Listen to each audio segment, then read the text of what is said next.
amma yasifuun wa salaamun alal mursaliin walhamdulillaahi rabbil aalamiin. Gannaaw loolu ñu ngi leen di gërëm képp ku fi teew ñu ngi lay gërëm di la sant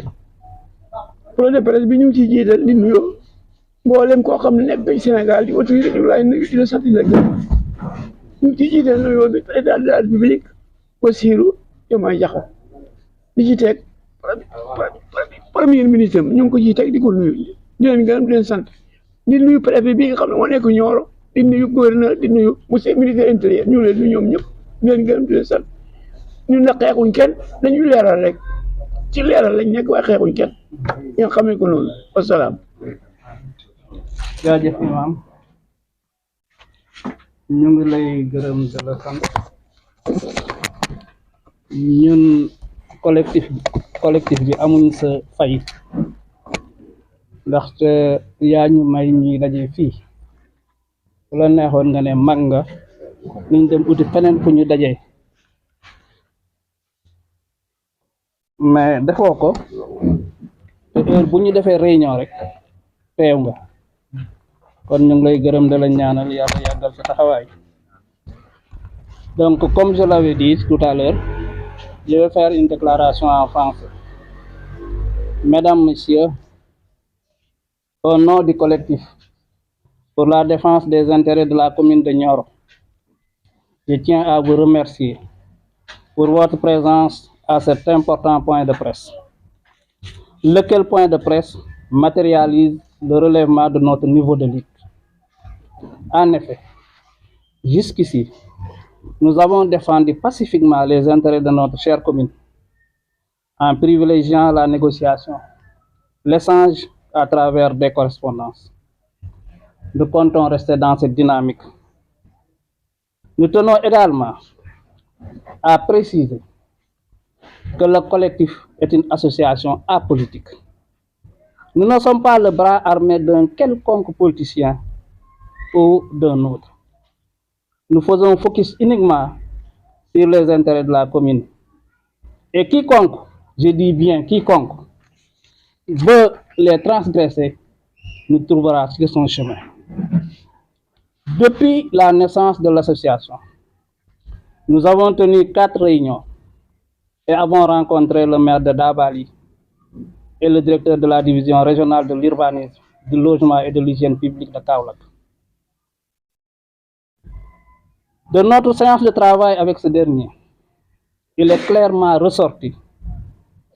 de nos échanges 2 choses. 1. Que la commune de Dabali ne dispose pas d'une autorisation de lotir. 2. Que les lotissements de Nioro et de Firgui sont en réalité des projets qui datent de 2022. En résumé, le lotissement en cours de la commune de Dabali sur les terres de culture de Nioro est illégal. En effet, le maire ne dispose pas d'une base légale pour agir du fait de l'absence d'autorisation dont la seule autorité compétente habilitée est Monsieur le ministre de l'Urbanisme.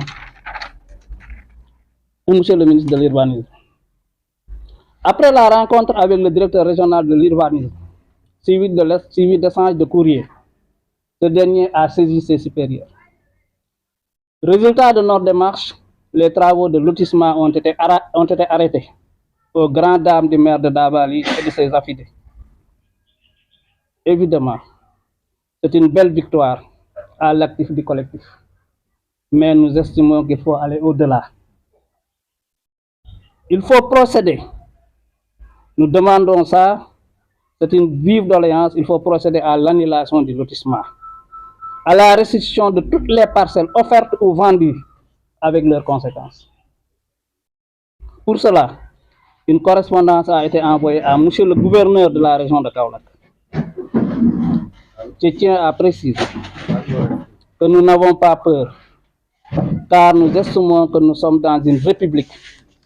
Et dans une république, nul n'est au-dessus des lois. Nous luttons pour la bonne cause, mais nous sommes conscients que rien ne nous sera offert. Des personnes mal intentionnées vont essayer de briser notre élan avec le dénigrement, la calomnie, le mensonge l'intimidation et peut-être même des plaintes. Mais c'est peine perdue, car rien ne nous arrivera en dehors de ce que Dieu a prévu pour nous. Pour les intérêts de Nioro, nous sommes absolument prêts à payer le prix fort. Je vous remercie de votre bienveillante attention. Merci.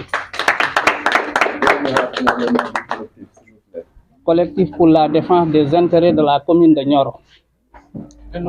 Salif Ba. Je suis le président de ce collectif. Voilà. Merci beaucoup. Donc rapidement, on va donner la parole à Malik Tambidou, qui va intervenir sur beaucoup d'aspects en wolof. Monsieur Tambidou, vous avez la parole. Ñu changer place, ñëwal.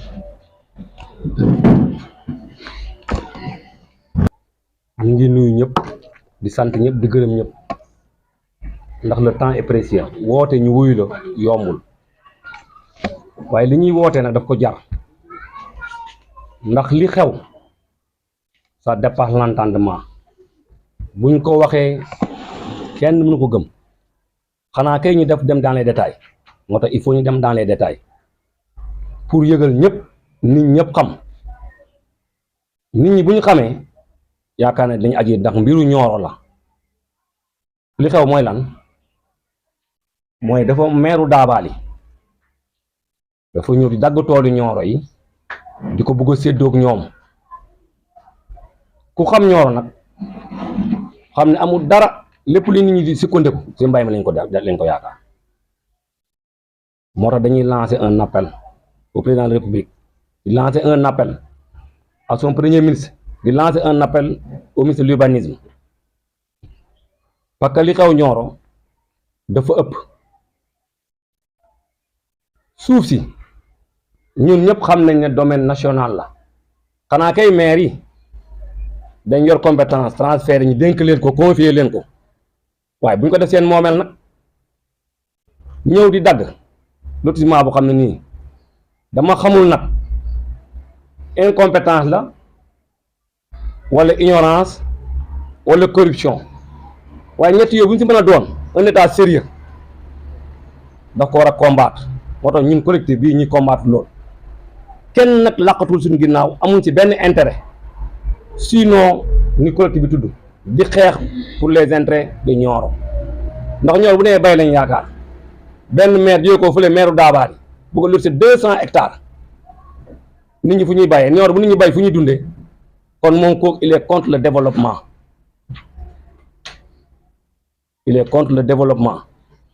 lotissement boobu nag si la ko basé am benn projet de lotissement qui date de 2022 mu ñëw di lotir ku ne xam nga xanaa bu fekkee ne ignorance la xanaa banaa war nga am autorisation de lotir signé par le ministre de l'urbanisme amul autorisation de lotir li ñuy wax nag waxuñ ko di ko for bi ñëwee gis mi lot dañ dem laaj ko lu tax ngay lotir mu ne dinaa lotir dëkk bi am na autorité ñu ko dénk ñu dem seeti leen seeti nañ maire bi dem nañ demander à voir le préfet mu ne nañ dem seeti maire Daabaali nous sommes allés à voir le sous-préfet boo xam ne nii sous-préfet pour Daabaali foofu la bokk mais amuñ ci benn résultat nous nous sommes déplacés comme ñun loolu ñor nañ te jaral nañu nous sommes déplacés ñu dem Kaolack au niveau de l'urbanisme kooku nañu gisut autorisation de lotir bu maire Daabaali am ñu am si nag di leen di ko sant moom parce que moom réagir na au moins ndax lotissement bi annulé nañ ko kii nañ ko arrêté nañ ko dañ toog quelque temps ñu annulé lotissement bi mais duñu taxaw foofu dañ gëm ne nañ état ñëw àtte ñu Nioro jàmm ji fi nekkoon mu ngi bëgg a dëñ ndax biir kër yi commencé na am fitna ndax lotissement bi diggante maire yi commencé na am fitna ndax lotissement bi ñun nag politique wuñ waaye jàmm ji nekkoon Nioro na état ñëw teg ñu ñun ñëpp si yoon jàmm ji mën a dellusi am na ñuy wax naa propriété terrien waaye maire Daabaali lu mu gàtt gàtt xam-xam moom xam na ne amul tool xanaa maam kay moo am tool te li valable moom moo valable pour ñun kenn amu si tool suñu bàyyi si amuñ tool suñu maam yi ñoo am tool tool yi ay maam moom nag nga taxaw ne diw ak diw ñoo wax ma lotissé leen te ñooñu ñoom ay sët lañ wala ay doom lañ loolu mooy da nga bëgg a yee fitna ci département da nga bëgg a yee si fitna si kër yi fitna boobu lañ bëgg état bi nga xam ne ni moom dafa wax ne moom socle développement mooy jubal jubanti woon na ko appliqué si autorité yooyu bëgg ñu indil ay fitna suñu dëkk bii ñun amuñ lu dul Nioro ñun amuñ lu dul suñu famille ñun amuñ lu dul ñu yàgg dund muy jàmm bu jàmm ne buggee am nañ ko lal si dëgg nañ lal dëgg si jàmm dëgg mooy am jàmm mën a am waaye lotissement bu xam ne nii am autorisation de lotir ngay lotir kër yi di am fi ne di xaccoo ngay lotir nit ñi di jël di jaay loo xam ne légalut fu muy mujj nit ñi danañ toucher les mailles wala ñu dem police balaa ñu faa yegg nag nous demandons à l'État mu ñëw revenir fii mu def benn audit foncier si département bi lu nit moom mu jox la lu nit moom mu dindi ko maire yi moomu ñu suuf si ku dee ne ku def 5 ans ñëw jël def la neex bu yàggee suuf di fi desati dañ leen dëkk suuf yi nañ laaj état li ñu koy demande na ñëw encadré nañu suñu suuf buñ demee li ñu gëm loolu man gëm naa ne ñi si àndul sax dañ xamul parce que buñ la waxee ne la état boo daggu sa tool séddoo ko yow mais daa bu daggu sa tool séddoo ko yow da ngay perte ëllëg état bu ko wax daf koy jël waaye xanaa bëkk dee moo ñu état am na auto ay paya jaar Dakar jaar si ay ville jël ay kër la terre appartient à l'état suuf si état moo ko moom lu mu si soxla da koy jël kon bu la maire Daabaali buggee wax ne moom boo ma séddoo yow sa tool yi c'est ay base yoo xam ne am na lotissement boo xam ne amul autorisation lotir état bu ñëwee ëllëg dina ko jël état bu soxla woon këram jël ko état moom kër gi mu dëkk état bu soxla woon préfecture Nioro jël ko état moo ko moom état lim moom du ko xaccoo kenn suuf si suufu état la kon buy dama gën ne ñun dañ xamul rek moo tax ma ne ignorance incompétence wala corruption lu mu si mën a doon état bu sérieux warul doxee noonu ñun nag nekkuñ di ut fitna suñu diggante Nioro dañ nekkoon di dund benn paix sociale bu xam ne buñ dundoo ba léegi fi lañ ko fekk loolu nag pour mu revenir il faut état bi ñëw teg ñun ñëpp si yoon maay lancer un appel à ñun Nioro waay lii ñuy def bu mu indi fitna suñu diggante mais daawal bu mu toog fee daawaal yi am jàmmam di créer fitna diggante ñun ni neen ñun waa Nioro yi tool yi ñoo ko moom ñoo ko war a bay tool yi ñoo ko moom ñun ñoo ko war a liggéey boo fa demee ne ko defal ma délibération mu ne maa bañ te moom am na prérogative def délibération li nga war a def yoon tegloo nga ne du ma ko def li nga mën xam ne ministre li moo ko war a signé ne loolu lay def te boo ko bëggee def tegoo ko ci benn base légale lotissement boo xam ne autorisation de lotir xanaa boo ñëwee ba dagg toolu jaam nga ne ko damay dagg tool yi autorisation de lotissement baa ngi ni borom mënu ci dara yoon moo ko jox un état qui se respecte un pays qui se respecte nit ñi bu ñu bëggee jàmm nañ tegu ci dëgg te ñun jàpp nañ ne état bu def viatigam jubal jubanti kon ñu ñëw war nañ teg nañ dëgg nañ teg ñun ci dëgg à commencer par ñun ñii bu ñu defee lu doon yoon nañu teg ci dëgg sinon jàppante dina am paix sociale dina tax commencé na biir Nioro ñun ñu fi ne ñu ngi reyante si loo xam ne ko andi gune gu tuuti di dagg pour ses propres intérêts di jaay di jox ay nit ñuy jaay bu joxee gune ak Nioro mu jaay sama yëf ñu ne ko baaxut mu ne ko delloo fekk amul xaay réew mi neexut dana sotti du sotti kon état bi lañ koy xaar commencé ko ca kaw muy le président de la république son premier ministre le ministre de di ko wax un cri de détresse ne un cri de désarroi di wax ne li ne fii métti na xaccoo ñu dul alalu réew ak suufu réew kon nag jubal jubanti bi nañ ko appliquer si ñëpp buñ buggee réew mi ni am ñi nekk si jàmm réew mi développement am nit ñi yaakaar ne du mbay buñ jëlee seen tool loti si ko kon ñun si torox lañ jëm te état waruñ fal ay nit en commencer par le président bi à commencer par les maires ñoom ñuy fal leen ñu ne ay autorité pour di ñu toroxal ñaanuñ loolu yàlla te ñoom xanaa du loolu moo tax ñu falu ay jël ay suuf di ko jël de manière illégale loolu état bi na ci wax loolu rek la ñuy demander ñi jaayoon de manière illégale ñu delloo leen seeni xaalis ndax liñ leen jaay baaxul maire bi amul autorisation de lotir si ay tool dagg ay parties ñoo jox ay nit ñoo jël di jaay kon liñ leen jaay baax képp ku ñu jaay ne état taxaw ñu delloo la sa yëf maire bi li mu loti te baaxul ne état taxaw mu delloo ko ñu appliquer la jubal jubante à tout le monde fu ñu bëggee réew mi baax fu ñu bëggee ñu nekk si débat la ko je vous remercie. Merci.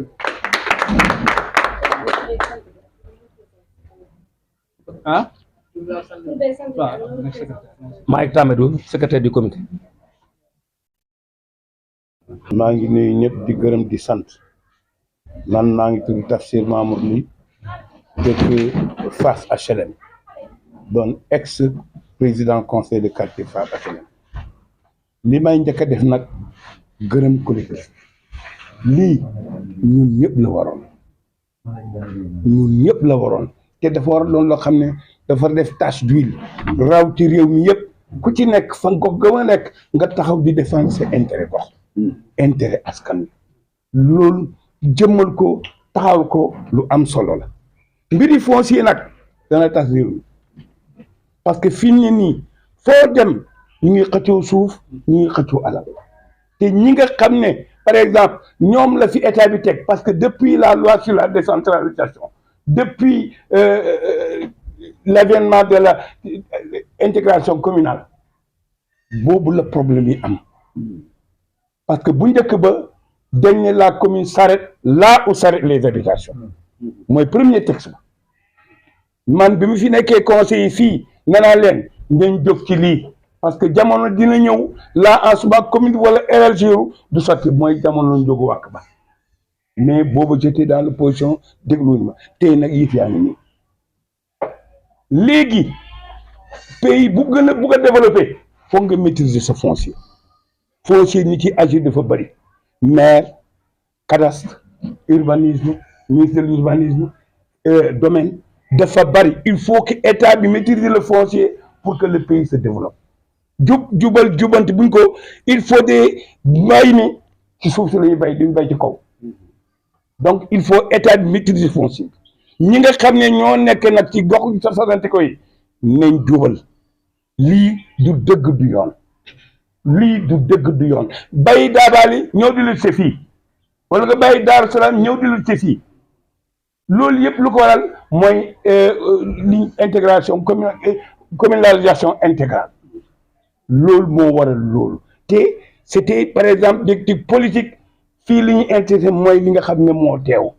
nit ñi seen suuf dañ ko soxla nit ñi dañ bëgg a bay réew mi ci mbay la mun a sukkandiku pour développer donc buñ caxatee suuf si buñ indi ay problème ci suuf si ñu ngi leen di gërëm yéen waa collège di leen sant di leen ñaan yàlla na yàlla defal ndam dañ bëgg nag affaire yi mu law bu mu yem ñor rek mu continuer partout ku nekk là en ce moment fa nga toll askan wa nga nekk communauté rurale ba nga nekk ngeen taxawal collectif yi di xeex seeni wareef ñu ngi leen di gërëm di leen sant wasalaam ma préciser rek ne comité bi moom tous les membres sont d'égale dignité maanaam lu ma fi toog man de wax tey Dioum mënoon na fi toog wax Djidda mënoon na fi toog wax Insa Diop mënoon na fi toog wax donc lépp lu ñuy def rek dañuy toog waxtaan réunion mais nañu def lii waaw donc personne n'est indispensable peut-être à la fin dinañ si dellu si parce que loolu perspective bu am solo la c'est pas parce que dañuy xeex ak lu xew daabaali rek bu jeexee rek ñun ñu fab suñu gànnaay wéer ko dem noppalu ji non il faut qu'on continue la lutte parce que même si à Nioro bu fekkee am na loo xam ne maire nga koy def war nañ mën a wax ak moom ni ko lii du fi am bu jaarul yoon ñu teg ko si yoon nag lii du fi am parce que ça n'entre pas dans les intérêts des populations te encore yoon mayewul ko parce que lu yoon mayewul kenn amul droit def ko muy le préfet muy gouverneur muy président de la république et cetera mais gis ngeen ko fi les ministres là mbaa le président day jël sax un décret ñu attaquer le décret en justice ñu jox dëgg ñeneen mu jël décision justice jox waa ji dëgg mais réew noonu la donc bu fekkee nag dañuy toog ni ñu yàccit na yasaaran mais lu leen neex ils vont le faire à Nioro parce que nag le maire de Dabali képp ku ko xam ne c'est un corrupteur invétéré képp ku ko xam ñun mi ngi yore benn vidéo bu leen ko waneen bu ngeen ko déglu woon da ngay téye seen gémmiñ parce que moom lu ko intéressé mooy son ascension sociale et politique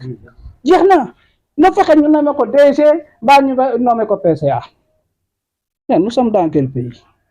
maire boo xam ne yoo xamoo sax les règles de fonctionnement d'une collectivité territoriale parce que le maire amul droit ni sax ne man yow may naa la 1 mètre carré de suuf maire bi amul droit il n'a pas ce droit le foncier terre domaine national yi état moo ko moom mais dafa confier la gestion aux collectivités territoriales encadré ko ñoom bala ñuy def dara il y a la délibération du conseil municipal bu pare ñu jël délibération yooyu ak lépp lu mu war a àndal soumettre ko à l'autorité administrative bu rombul 10 hectares ba 10 hectares c'est le sous-préfet je vous parle en connaissance de cause parce que bu ma retraité yàggul sous-préfet laa woon nekk naa adjoint préfet pendant plus de 7 ans nekk naa sous-préfet pendant plus de 10 ans donc xam naa bu baax de quoi je parle maintenant bu ëppee maintenant 10 hectares c'est le préfet qui est autorisé jusqu'à 50 hectares mais néanmoins bu fekkee mu ngi si dans la circonscription boo xam ne sous-préfet moo ko gérer ça passe par le sous-préfet mu transmettre ko au préfet bu ëppee 50 hectares le préfet transmettre ko au gouverneur bu paree mu dem secrétariat général de la présidence pour numérotation noonu la demee nous n'avons rien contre le maire de Dabali xeexuñ kenn xeexuñ ak waa Nioro aussi que ça soit très clair parce que ñu ngi ñuy distraire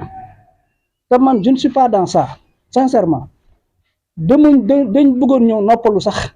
mais dañoo xam ne yenn yi jaaduwul une ville boo xam ne jox na la lu nekk fii nga jàngee fii nga màggee fii nga fekkee baax wax dëgg yàlla nag boroo seetaan yenn yi muy xew fii à Nioro loolu moo tax défendre uñ ay propriétaires terriens dañ na sax la défense des intérêts de Nioro loolu moo tax vraiment ñu jóg amul leneen sincèrement te di ñu paree sax dañ ko gën a yaatal nga xam ne comité boo xam ne la dina veiller aux intérêts vraiment de la commune de Nioro et peut-être même du département on va voir de toute façon loolu laa bëggoon rek yokk si loolu Malick Tam bi di wax maa ngi jéggalu. jërëjëf waaw ci sa biir wax. oui mel na ni joxañ nga ay doomu Nioro tamit ci jàppal tànk maire Dabali ngir mu lotissé. ndax yéen moom ba muy def loolu ci suuf yooyu consulté na leen wala consulté wu leen. non consulté wul ñu parce que moom boobu sax ñun collectif bi mun naa ne judduwul donc moom ignoré na suñu existence xamul ñu woon sax quoi parce que affaire yi lotissement bi commencé nañ ko au moins 2 mois après ñun si lañ si door a jóg ne lii jaaduwul nañ si jóg buñ si jógee itam c'était pour vérifier dans un premier temps ndekam est-ce que am na autorisation de lotir parce que autorisation de lotir dafa am ay éléments ay pièces du dossier yoo xam ne toll na au total 11 bu si mujj mooy visa de l'ANAT moo si mujj mais buñ demee au niveau du maire dem nañ ba foofu nous l'avons trouvé à Kaba mais wanuñu autorisation wanuñu ko bien que nag moom mu ne am na un acte de l'autorité administrative du préfet mais xam na ne man bu ma ko wanee dinaa ne ko mais bu fekkee préfet moo ko signé daa ne ko mais acte bi baaxul parce que le préfet moom mënul la autoriser à lotir autorisation de lotir c'est le ministre de l'urbanisme donc dem nañ foofu wanewul ko en tout cas ñu demaat au niveau de l'urbanisme parce que mënoo def autorisation de lotir te urbanisme yëgul ko surtout la division régionale fii lañ njëkk a ñaan sa audience au niveau de l'urbanisme départemental buñ ñëwee foofu le gars fekkuñ ko fa on a trouvé son adjoint ñu bàyyil ko suñu message bàyyi fa téléphone rappelé wuñ ñu jour buñ demee Kaolack pour rencontrer le chef de la division régionale la ma oo ne ma Joma est prêt à vous recevoir ma ne ko nay Joma ñun ñu ngi toog ak patron am c'est trop tard ñu ngi toog ak patron am c'est trop tard ñu xamal ñu nañ loolu kii amul le maire amul autorisation y a pas d'autorisation comme nag amul autorisation mais on n'a qu'à arrêter simplement nañ arrêter maintenant nag arrêter ne suffit pas il faut annuler le lotissement mu jeex ñu delloo suuf yi parce que nag luñ ciy wax bëri na de luñ ciy wax bëri na parce que maire bi bu ñemee def yenn yi ñun gëm nañ ne am na lu nekk ci ron du ñu wax nag mais nous avons des preuves le moment opportun dinañ ko génne parce que ñun amul lu ñuy tiit amul lu ñuy ragal pour les intérêts de Nioro je le répète nous sommes prêts à payer le prix fort. tey Nioro xat na lool. suuf jafe na fi est-ce que jotul ñu xoolaat délimitation yi nga xamante ni amoon na avant. pour Nioro gën a doon dëkk boo xamante ni day gën a yaatu. c'est vrai autorité locale yi mu mën a autorité locale xam ngeen lu gën a bëri c'est le maire donc ñoom demande nañ l'extension mais le maire de Dabali man quand je l'ai rencontré xam nga lu mu wax mu ne ma l'extension de Nioro ce ne sera même pas pour 15 ans loolu la ma fii ak fukki at ak juróom duñ yokk sa limite Nioro ma ne ko sa sentiment rek ngay wax ma ne ko sa sentiment rek ngay wax de toute façon yooyu c'est des incohérences territoriales ji nga en 1900 bu ma juumul en 1999 mbaa non en 2021 yooyu au niveau des départements l'État avait donné des instructions pour que gars yi réunir au niveau de chaque département ñu recenser les incohérences territoriales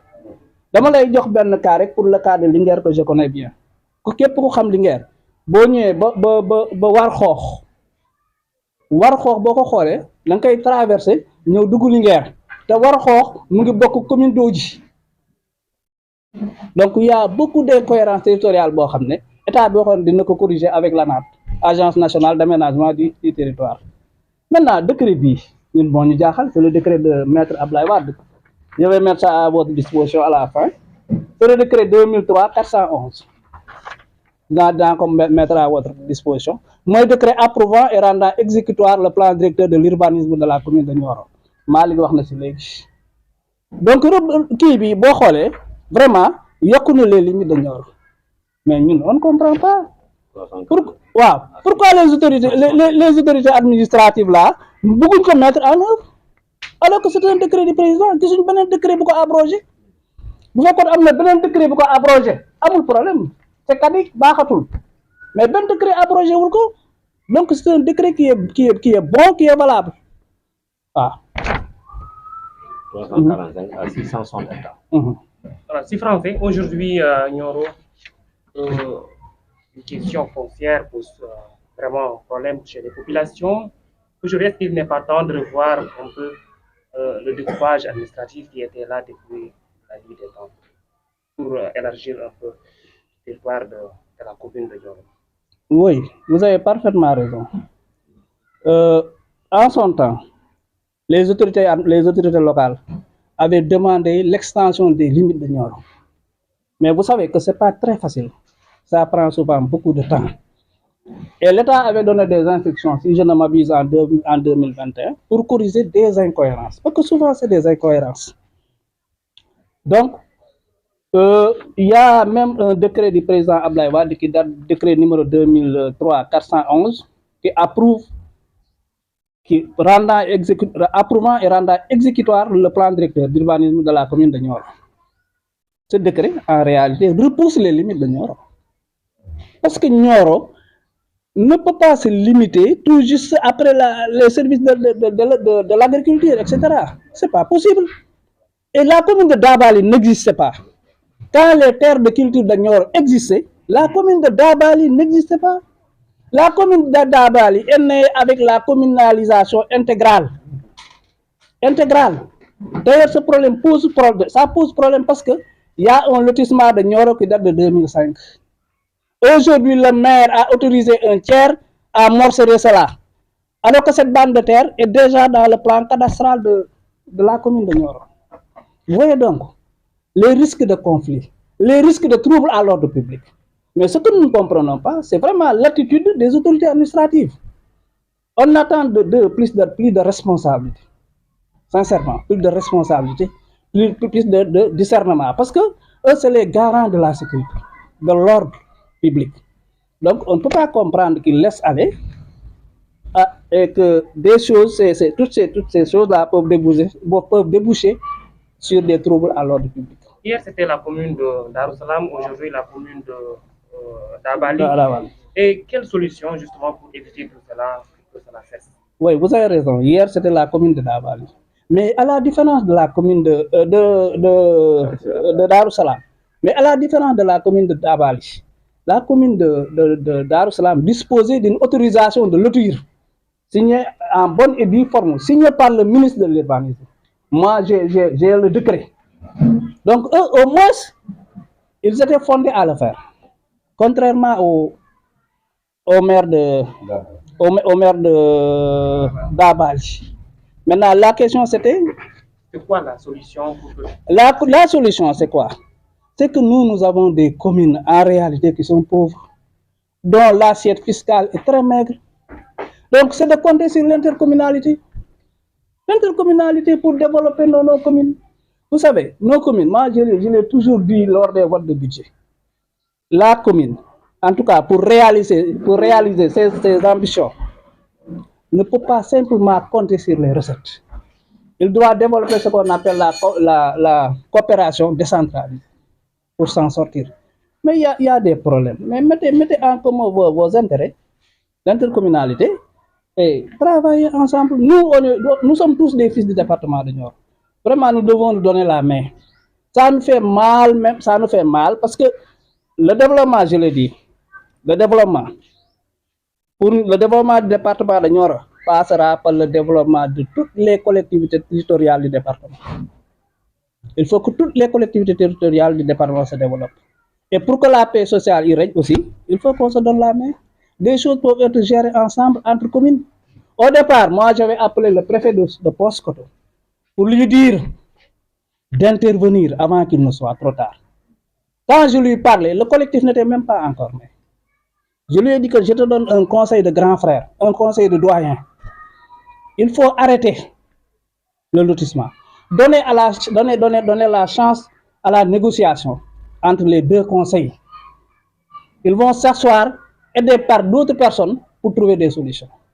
Mais malheureusement, mon appel n'a pas été entendu. Et finalement, on a été obligé maintenant de lutter maintenant pour que vraiment on arrête puisqu'ils n'ont pas d'autorisation. Si Dabali avait une autorisation, vraiment, personne n'y pouvait rien. ñu bokk ci collectif bi fi ñu liggéey seen tool dañoo dem buddi borne yi dajale ko ndax loolu mooy tontu bi waat ci diggante ñoom ak maire bi. Bon xam nga bu dara da nekk bu ñu la waxee ne la kii amul autorisation c'est pas légal ñii ñu ngi war a bay ñu ngi morceler seen terrain parce que propriétaire terrain yi ñuy wax dañ leen nax ils ont été abusés de bonne foi de parce que dañ leen seen terrain dañ koy xaaj 50% mairie jël ko 50% ñu jox leen ko bu ngeen bañee nag projet état bu ñëwee yéen day jël seen 50% ngeen ñàkk lépp ñàkk pepp ñàkk pepit loolu lañ leen wax ñoom ñu gëm loolu alors que xamuñ ne même buñ yore woon tool bi yëpp projet état bu soxlaa dag meer ñëpp ku bëgg rek ñàkk ku bëgg ñàkk état bu soxlaa xam na fu muy jaar ba am lu mu soxla suuf su mu soxla mais malheureusement nag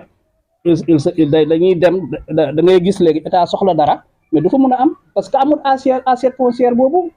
loolu ça risque dal na ay commune mais ça risque dal commune Nioro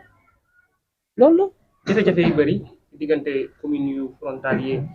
frontalière ak Nioro tey jii lan nga jàpp ne moom mooy solution bi ngir rek lii yëpp jeex une bonne fois pour toutes. dëgg rek la seule solution c'est la justice sociale dëgg rek dañ doxal dëgg mu jeex ku nekk ñu respecter sa droit ak sa droit je crois que loolu bu ñu ko defee de waxtaan aussi dina baax parce que normalement les maires de Nioro les maires quand je dis de Nioro c'est de la commune du département de Nioro ñoom waroon nañ mun am une association foofu de waxtaan de débattre entre eux seet lan lañ war a mën a def même ensemble pour le développement de Nioro am na ay projets yoo xam ne mais y a des communes yoo xam ne dañ koy bokk il faut ñu mutualiser les efforts il faut ñu mutualiser les moyens financiers sans cela nag commune bu demal sa bopp bu ko demal sa bopp ça va être extrêmement difficile xam nga le maire de Dabali lu mu ñu wax sa motivation lan la dafa ñaari motivation la moom comprendre nañ bu si njëkk sa commune amul ressource amul benn ressource sa commune assiette fiscale bi dafa faible donc avec le lotissement là donc avec les droits de bornage ak yooyu dina am lu xaw a takku mu mën ko dugal ci keesam c'est deux xam na ne des démarches ñu ngi koy def pour l'extension de Nioro et que entre temps comme c'est un projet boo xam ne autorisé guñ ko donc bu ko deful bu yàkkantiwul def ko contre la montre buñ ko lotissé donc dootu amati benn possibilité donc loolu en réalité ñaar yooyu mooy motivation mais nag dans tous les cas na xaar ba am autorisation bu amoon autorisation konoon kenn mënu si dara luñ mun peut-être c'est d'attaquer l'acte devant les juges loolu de yoon may nañu ko waaw ko wax donc nee nga Nioro mu ngi doon extension ndax yéen seen collectif bi pare na pour accompagner municipal bi nekk ñu mën a extension boobu. bien sûr parce que ñun dañ fi nekk pour les intérêts de Nioro donc Nioro a intérêt à ce que limitam yi vraiment ñu yokk ko donc ñu ngi réunion tey bàyyi bañ pare ma wax la man dama nekk ci waxtaan. donc Nioro a intérêt dans ça donc nous sommes prêts bu fi maire ñëwatee le collectif dañu waxtaan donc bu fekkee d'accord nañ on va rencontrer le maire ñu xool les voies et moyens yu ñu mën a def pour que ñu étendre les limites de Nioro parce que Nioro quoi qu'on dise mais c'est une commune rurale mais commune rurale nga ne commune rurale nag benn tool commune bi benn tool du si bokk loolu fan la am tool yoo xam ne suñ maam yee ko bay suñ bàyyee ko bay boobu daabaali amul commune de Proxaan amul yooyu yëpp amul te ñu xëy na le fii Daaru Salaam ko moom fii daabaalee ko moom fii sama tool yi papa yi jege yi sax ñu ne la Proxaan ko moom fan lañ jëm fan lañ jëm loolu mënul nekk aussi parce que nag fii population bi 70% ay baykat lañu l'État mu ngi viser l'autosuffisance alimentaire mais bu ñu bëggee autosuffisance alimentaire mais condition sine qua non mooy la disposition des terres bu amul terre de culture nan la ñuy atteindre cet objectif ça ne sera jamais atteint xam nañ nag la population mun na màgg à tel point la poussée démographique ñu transformer yenn tool yi en habitation loolu mun na nekk te personne n'est contre ça mais nag en attendant comme ñi ngi bay seen tool dañ leen bàyyi ñu exploiter seen tool voilà. problème lotissement nekk na jafe-jafe fii ci Sénégal te mën naa ne léegi nga ëpp loxo tey collectif bi ngeen ngeen jóg ci am saafara ndax tey kilifa yi tey bu ngeen bàyyiwul xel maanaam saafara seen jafe-jafe ndax collectif bi tey pare na pour bàyyi la foofu wala dafa nar a continuer di ñaxtu. waaw bon au départ je dois avouer que ñun du taxoon ñu xeex mooy lotissement illégal bi sincèrement moo taxoon ñuy jóg mais je dois dire que ne benn membre collectif bi ñëw na gis ma ne ma man dama la doon ñaan buñ paree si lii bu ñu dem toog croiser les bras parce que àdduna nag moom ak ay coono moom ak ay problème ñooy ànd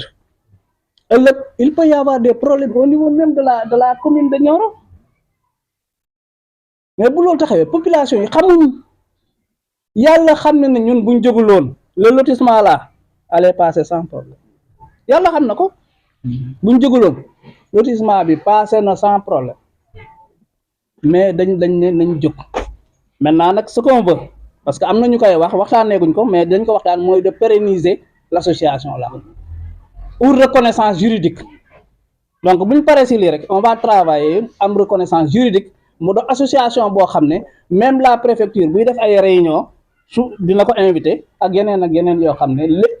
lépp lu ñuy def daal dans la commune de Nioro en tout cas dinañ ko invité mu wax ci son avis taxaw si loolu lan la taf si taxawaay bu war waaw loolu lañ bëgg quoi incha allah. parcelle ban ay tool la c'est des terres de culture du ay tool la c'est des tool yoo xam ne dafa nekk ci Transgambie bi lu nekk ci Transgambie sax mooy problème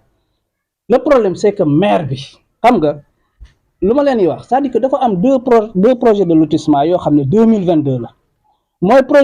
projet de lotissement de Nioro ak Dabali ñoom ñaar la de ñoom ak Firgi xam ngeen Firgi fan la nekk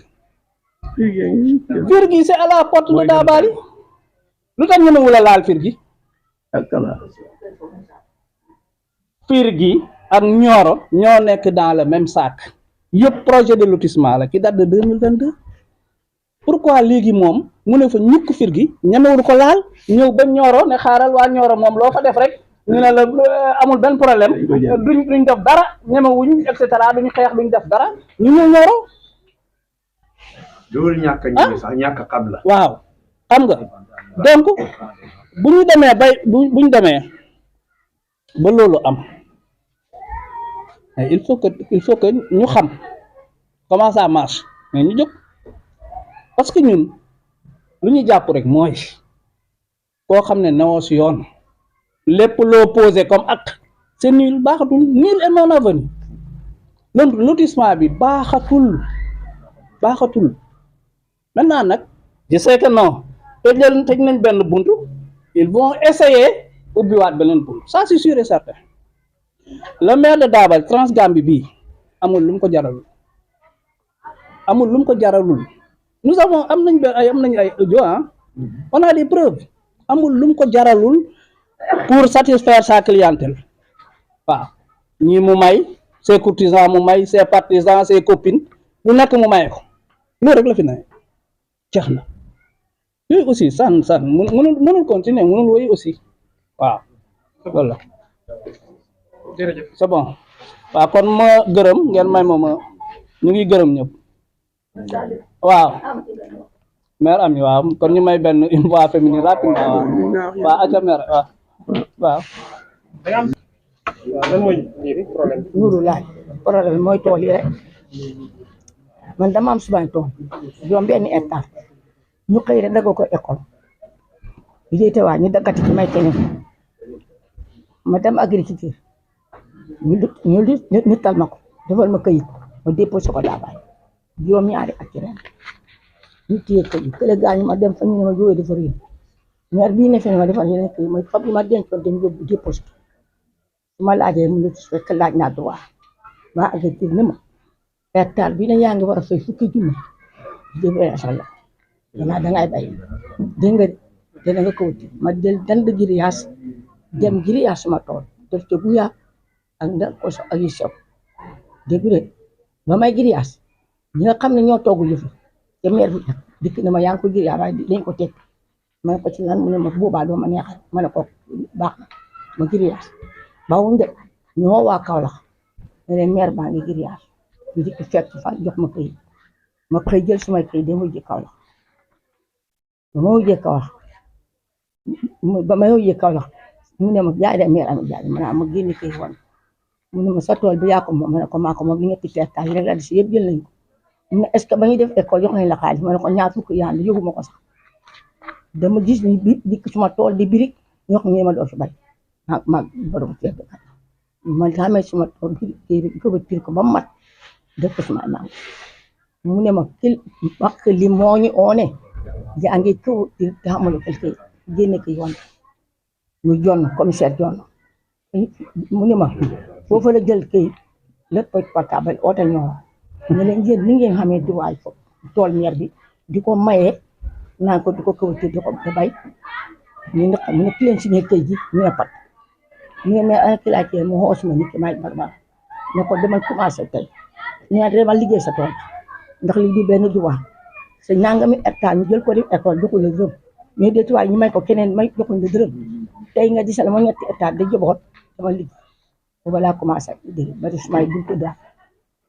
ndax taxaw ñu ba de ka waxoon wax ji ñooñu ba tey ñoo toog ma toog suma kër ñu oote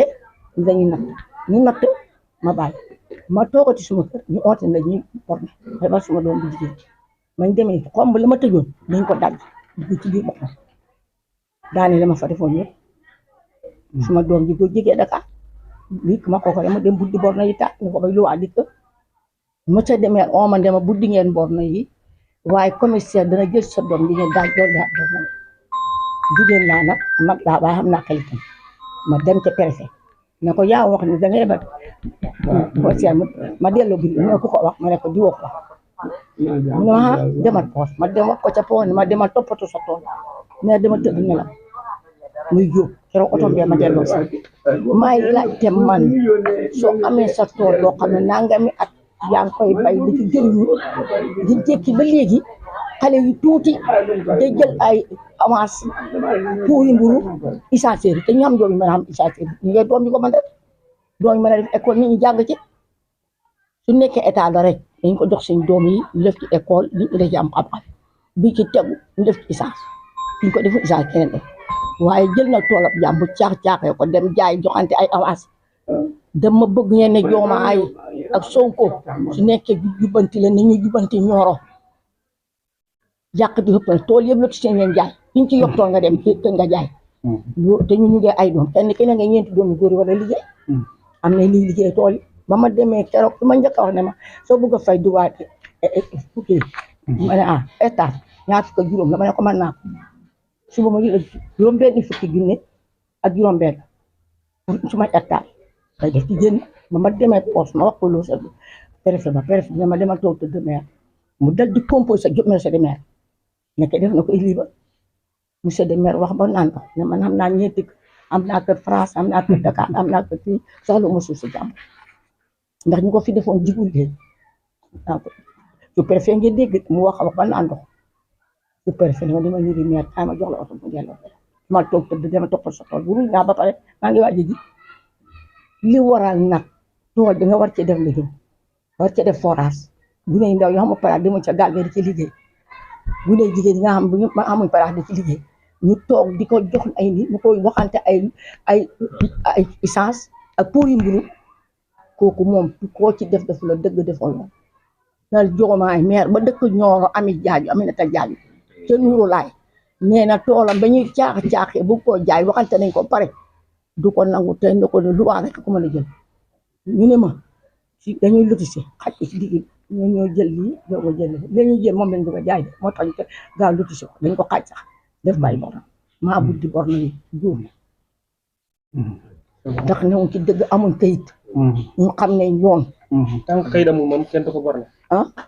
tant que kayit amul kenn du ko dégg nga benn ngo suma ñu amoon nañ tool suma papa suma tàmme kii daf ko defoon sax dañ waaye ba ko ne kii chinois yi bëggee dañ ko fay xaalis liquide mooy tool bii chinois yi ne fii kii ko seet ba ma waxalee rek laa jël wuti këyit daa baal suma këyit yam na fa juróom-ñaari at ñu lànk lii lañ bëggoon ki leen boot nag ba tax da leen texel kooku leen bëgg ñu Diomaye war a xam ne Nioro am na ko kii commission xam ni ñu ko waxee mafia am na mafia bi fi ne da yàqal doomu aadama yi mafia bi da niñ ko lijjanti voilà merci jaajëf waaw jaajëf léegi ñu clôturer rek may la ñu do en 2 minutes on va clôturer léegi ñu ngi remercier nous remercions le représentant du forum civil Mohamedou Ba docteur il était là nous remercions également monsieur Ibrahima Diop aussi en tout cas qui est connu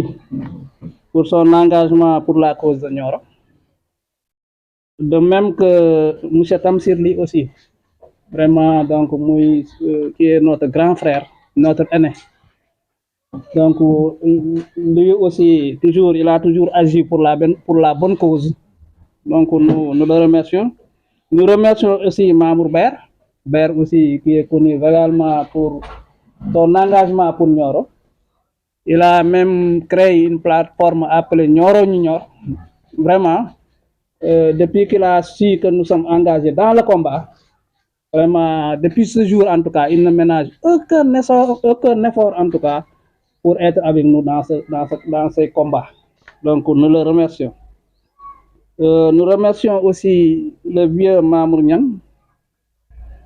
Baye Mamour, je dirais, donc aussi qui nous soutient, qui prie pour nous. Je remercie également les membres du collectif, vraiment qui sont très, très engagés. Je l'ai dit au début, l'imam qui est à ma droite, c'est la personne morale. C'est notre caution morale. Parce que si ce que nous faisons n'est pas sérieux, ne mène nulle part, j'en suis sûr que Imam Abdou Wahab Ba ne s'engagerait pas. Je suis sûr et certain, il ne va pas s'engager. Mais il est avec nous dans tous les combats. Sa maison est devenue le siège du collectif. Toutes les réunions se tiennent ici. Je remercie notre maman aussi, Ami Diadjou, donc qui a pris part à toutes les rencontres. Je remercie également vraiment quelqu'un comme Ousseynou Pierre Dioum aussi, vraiment aussi qui est très, très, très actif dans le comité. Très actif. Nous remercions également Guideley, Abdou Salam,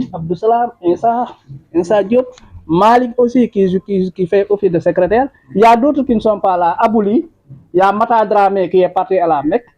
peut-être celui qui allait prendre la parole s'il était là, parce que c'est notre doyen, mais il est à la Mecque, ñu ngi koy ñaanal yàlla dellu si ko.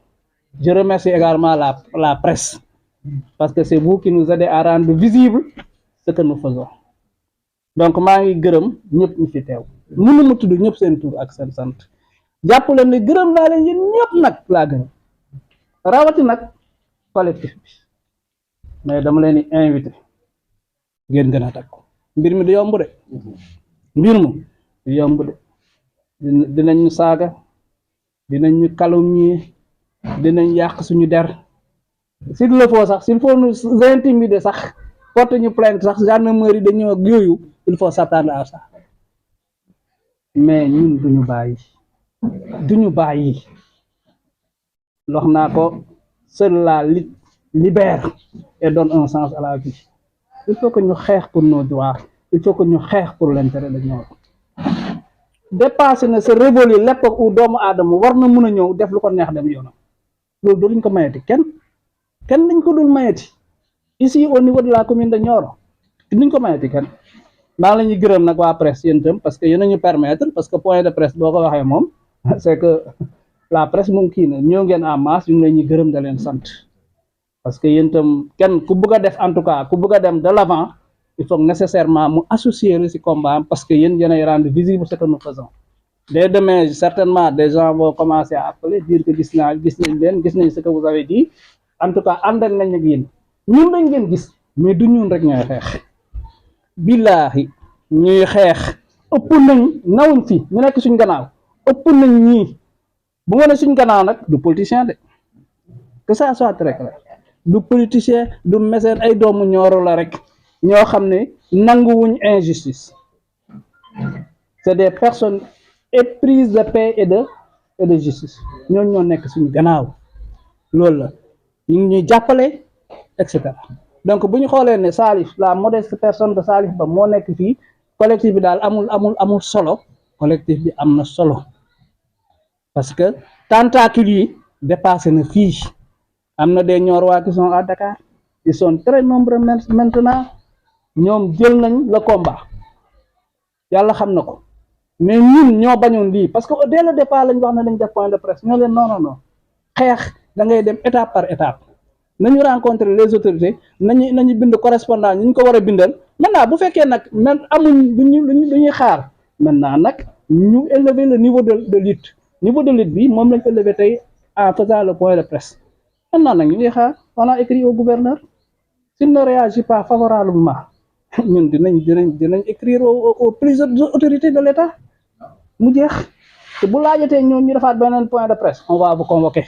mais ñu ngi leen ñuy gërëm di leen sant ñu ngi ñaanal ku nekk nga dellu sa kër si jàmm ak salaam jaa ngeen jëf merci beaucoup imaam defal ñaan imaam mu ne